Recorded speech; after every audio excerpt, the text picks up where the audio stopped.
Yo, how's it going? Today we're diving straight into Canto 5 of Limbus Company, otherwise known as Ishmael's horrific stress-inducing trauma-powered lake cruise bizarre adventure.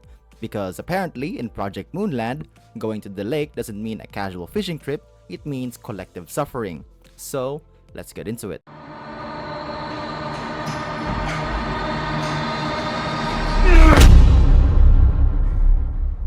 The canto starts off right after the intervallo where Ishmael almost beats the shit out of Heathcliff. Mephistopheles, our favorite demonic boss from the underworld, finally decides to chill out, stop malfunctioning, and actually float. Good enough. The sinners hop aboard and sail across the Great Lake to find the next golden bough. You'd think this is a whole little cruise, right? Wrong. The Great Lake is basically a cursed soup bowl full of eldritch seafood that wants everyone dead. They reach Marlin port ship to meet with the LCCB and immediately, Ishmael starts beef. Girl is still raw from last canto and the lake is basically her instant PTSD button. She almost picks a fight with the middle. Yes, the middle that never forgets. The shady organization that definitely has a PowerPoint presentation titled 101 Ways to Pedicabo Ego Vos et Irmabo professionally.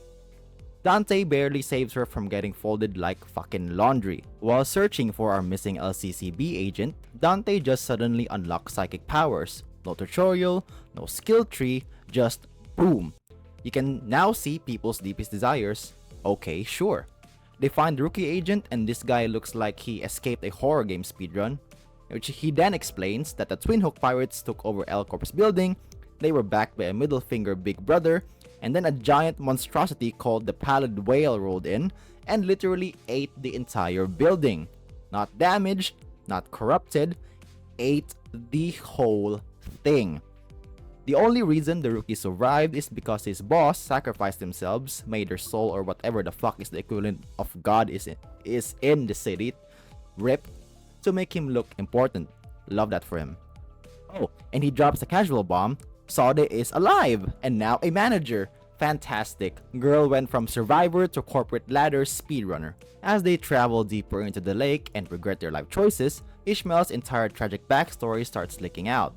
Turns out her captain, Ahab, dragged their crew on a revenge mission to hunt the Pallid Whale. Yes, that whale. The one that ate the entire fucking building. Spoiler alert, it went exactly as well as anyone expected. Everyone died except Ishmael, who now has enough trauma to fuel a 12-episode anime, which funnily enough is the entire fucking canto. So naturally, she wants revenge. They get to the whale spat L Corp building and meet Rim, a distortion from Yi Sang's friend group, who, by the way, shows out of fucking nowhere and is basically just there to aura farm and remind everyone that Demian still exists. He explains the whale swallowed 1. The golden bow, 2. Every abnormality inside, 3. Once again, the entire building, and 4. Probably everyone's hopes and dreams too. Then suddenly, boom, the middle shows up, led by Big Brother Ricardo, who is the most JoJo character so far. Go. Why is he hungry? Because Heathcliff stole his hair coupons. Why did Heathcliff steal his hair coupons? Well, funnily enough, it's because Limbus lore, ladies and gentlemen. Ricardo proceeds to slaughter the sinners and give us the player a thorough reality check that Limbus Company is a game that needs fucking reading and that a difficulty spike seemingly out of fucking nowhere is straight up bullshit. Everyone dies except Ishmael until a caller shows up, that is, the Indigo Elder, who proceeds to one-shot said bullshit boss, whose whole job is Great Lake pest control. After barely surviving, Ishmael proposes a brilliant plan that only someone deeply sound of mind would suggest. Let's go inside the Pallid Whale! Yes, fun times! Since the sinners are immune to pallidification, they leap inside like idiots with main character energy, while the Indigo Elder is gonna 1v1 the Pallid Whale like a no-hit Dark Souls run. Absolute gigachad. Inside, they're saved by semi-pallidified humans, many of whom are Ishmael's old crewmates, and the person leading them? Captain Ahab. Alive! Still obsessed? Still the worst. They then proceed to fight the entire crew of Ahab, fight another boss, Quickwag, whatever. Ishmael's bestie, which is somehow easier to beat than Ricardo. Ahab then offers Ishmael a deal. Help me reach the whale's heart and you can kill me. Nice, clean revenge arc. Except it's not. The team split up, fight mermaids, abnormalities, and probably their own sanity. While Dante's mind-reading powers play Ishmael's past like Netflix auto-generated recap. At the Heart Chamber, Ahab does what Ahab does best.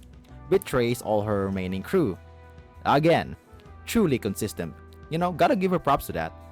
She wants Dante's head because it contains the golden bow, which nullifies the palladification. Grandma wants to upgrade from Catastrophe Hunter to full-blown Calamity Slayer. They fight. Ahab pulls an ego transformation and absorbs her own crewmates for extra stats. RIP crewmates, they were loyal till the end. Which the final boss of the Canto is somehow easier to beat than Ricardo? Like, what the fuck, Project Moon? Ishmael breaks her weapon but almost gets palidified until our boy Heathcliff actually contributes something for once. Thank you, Project Moon. Dante tells Ishmael not to kill Ahab but to kill the whale instead.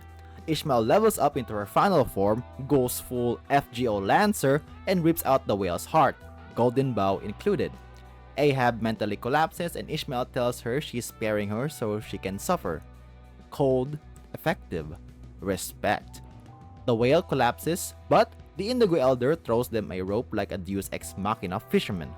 They escape and Ishmael finally decides to stick with the sinners, finding purpose beyond revenge. Ahab survives the whale's collapse, because of course she does, why wouldn't she? And Herman recruits her with a job offer. Wanna kill the pallid whale across the multiverse? And she's like, bet. And that, ladies and gentlemen, is Canto 5, a story about trauma, revenge, obsession, eldritch sea creatures, finding purpose and moving on from the past. If you enjoyed this breakdown, please drop a like, subscribe, and tell me which sinner do you think would survive a Filipino family reunion. Alright, that's the end of the video. Hope you guys enjoyed that. Stay safe and God bless.